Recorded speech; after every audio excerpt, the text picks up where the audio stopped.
आज हम बात करने वाले हैं हवा में उड़ने वाले घोड़े का सच में होते हैं या वो काल्पनिक होते हैं। हिंदू धर्म के मुताबिक ऐसे अनोखे घोड़े होते हैं। इसका नाम था उच्चश्रवा जो समुद्र से आया था। उसका 7 मस्तक होता था। दूसरा जो है देवदत्त का जिब्राता था, उसका पंख होता था और वो श्वेत रंग का होता था। और जब इस्लाम धर्म की बात करें तो उसमें सुलेमान की घोड़े का कहानी का जिक्र आता है। अरब संस्कृति में कहानी बहुत फेमस है। आज हम ये कहानी शुरू करेंगे। आप लोग बहुत कम सुने होंगे इसके बारे में। पहले के जमाने में अरबसियन घोड़े होते थे और अच्छे अच्छे नस्ल के घोड़े होते थे, श्वेत घोड़े। उसका जो पैदा होता था कोई भी घोड़ा, उसका माता पिता का नाम लिखा जाता था, नस्ल लिखा जाता था, स्पीड लिखा जाता था, उसका कितना स्पीड से दौड़ता है वो, और उसके ऊंचाई कद जितना अच्छा खूबी है, कैसा चाल चलता है, सब कुछ लिखा जाता था। सुलेमान के राज में वो अरब कंट्री से अरब में वो राज करता था।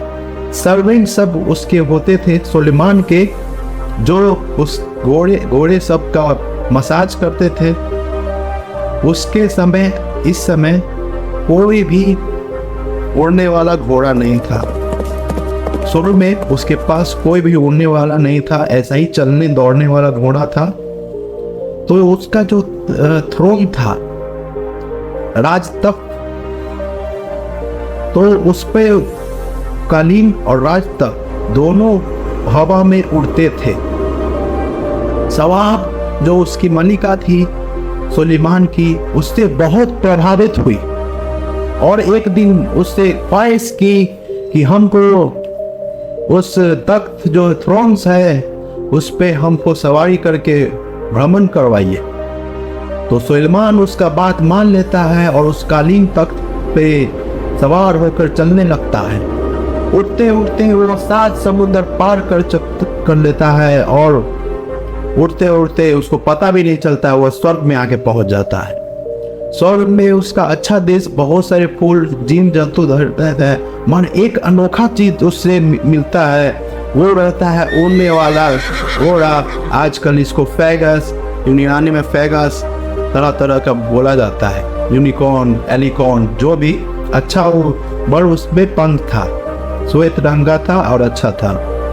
तो उसके पास सुलेमान और सवाब जाते हैं और एक एक जैसे घोड़े है उसको टच करने की कोशिश करते हैं, मगर वो जो जितने भी घोड़े थे सब वहां से उड़कर भाग जाते हैं और उसके कब्जे में नहीं आ पाते। सुलेमान और सवाब निराश होकर अपने राज्य में आते हैं और सुलेमान अपना गुलाम जिन को हुक्म देता है कि बताओ ये उड़ने वाले घोड़े कहाँ गए। 7 समुंदर पार तो अभी तक वहां पे गए थे, तुम नहीं मिला हमको। तो बोलता है कि आपका एक गद्दार जिन है वो जाके समुद्र में छुप गया है, उसको जरूर पता होगा। तो जिन को जो आदेश देता है सुलेमान कि जाओ, जाकर वो समुद्री जिन को पकड़ के लाओ। तो जिन अपना दिमाग अकल लगाता है और समुद्री जिन के पास जाता है, बोलता है सुलेमान तो बढ़ चुका है, चलो उसके राज में जाकर उसका कैप्चर करते हैं। तो वहां पे जाता है, समुद्री जिन को बहला फुसला कर ले आता है। उसका जो जिन था सुलेमान का जिन, समुद्री जिन को ले आता है। समुद्री जिन जैसे ही महल में आता है, अचानक सुलेमान आ जाता है और सुलेमान को देखकर समुद्री जिन हक्का बक्का रह जाता है। सुलेमान उसको आदेश देता है, ए गद्दार जिन, मुझे वो उड़ने वाले घोड़े के बारे में बताओ और उसको पकड़कर यहाँ राजमहल में लाओ, नहीं तो मैं तुम्हें कड़ा से कड़ा दंड दिलवाऊंगा अपने जिनों से। तो उसे क्षमा मांगते हुए जिन उसका बात मान लेता है और बताता है कि वो जो उड़ने वाले घोड़े हैं वो यहाँ नहीं, वहीं पे हैं सात समुद्र पार जहाँ स्वर्ग है वहीं पे छुपे हुए हैं। वो जाता है समुद्री जीव और उसको पकड़ के लाता है। सारे जितने भी 5-6 पीस वहां से उठाकर करके ले गया आता है रस्सी में बांधकर। सुलेमान वह उड़ने वाला घोड़ा अपने राज में देखकर बहुत खुश होता है।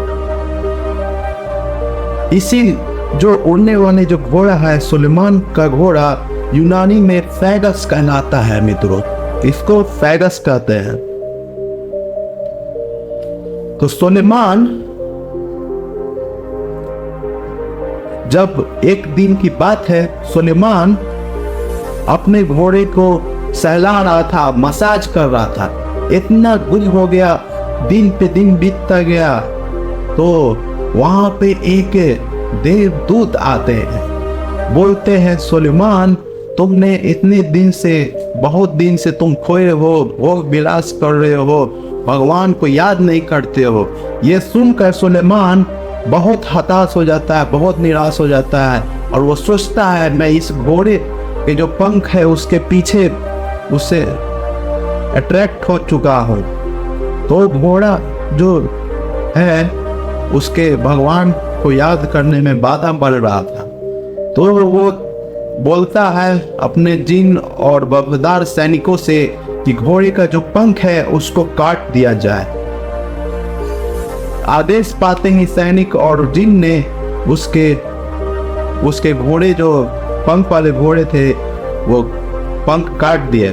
उसी समय से माना जाता है कि जो घोड़े में जो पंख होते थे उस नस्ल के श्वेत में, उसके बाद से अब नहीं होते।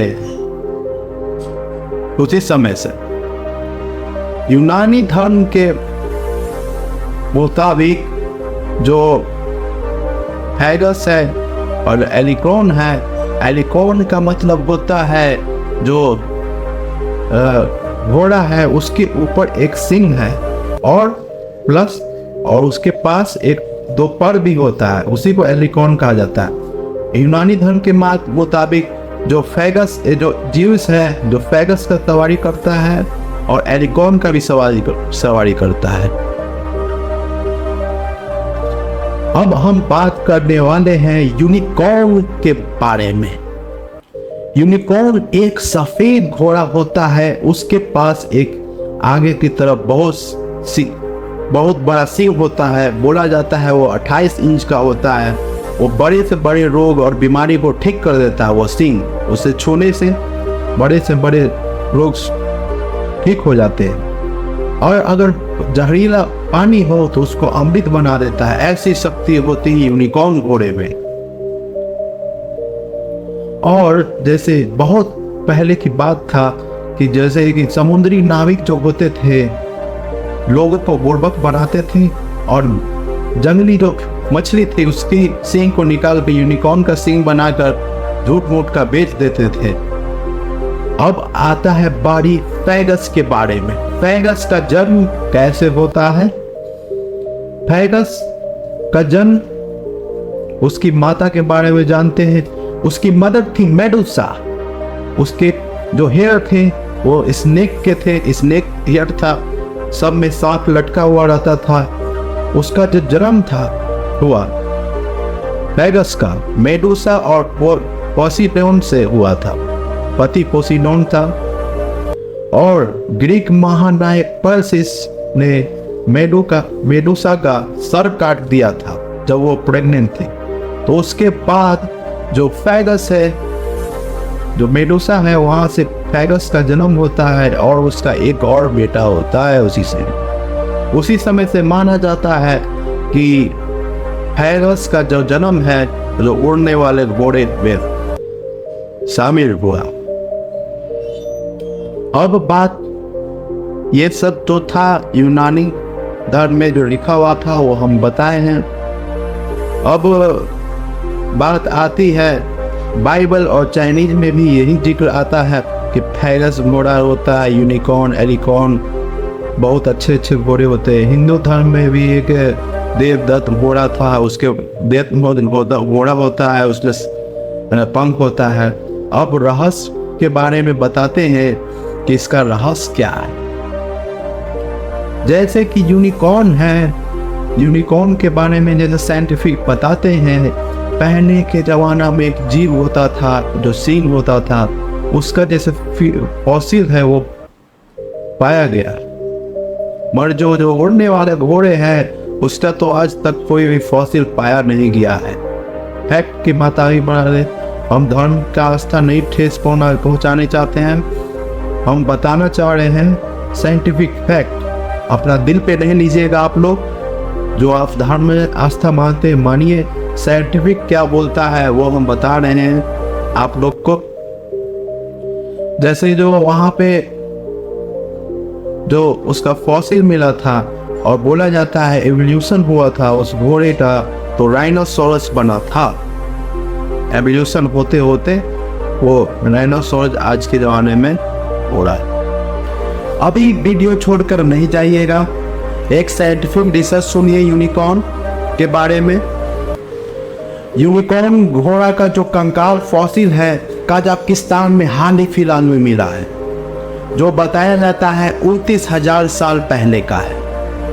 उसके जो कंकाल है उसमें भी सींग है, वही पैर है, वही घोड़े का जो पैर होता है, सारा कंकाल एकदम हूबहू घोड़े का ही बताया जाता है। उसमें सींग था, 28 इंच का बताता है, म्यूजियम में भी रखा हुआ है। उसको आप जाना है तो आप जाके देख सकते हैं कजाकिस्तान में।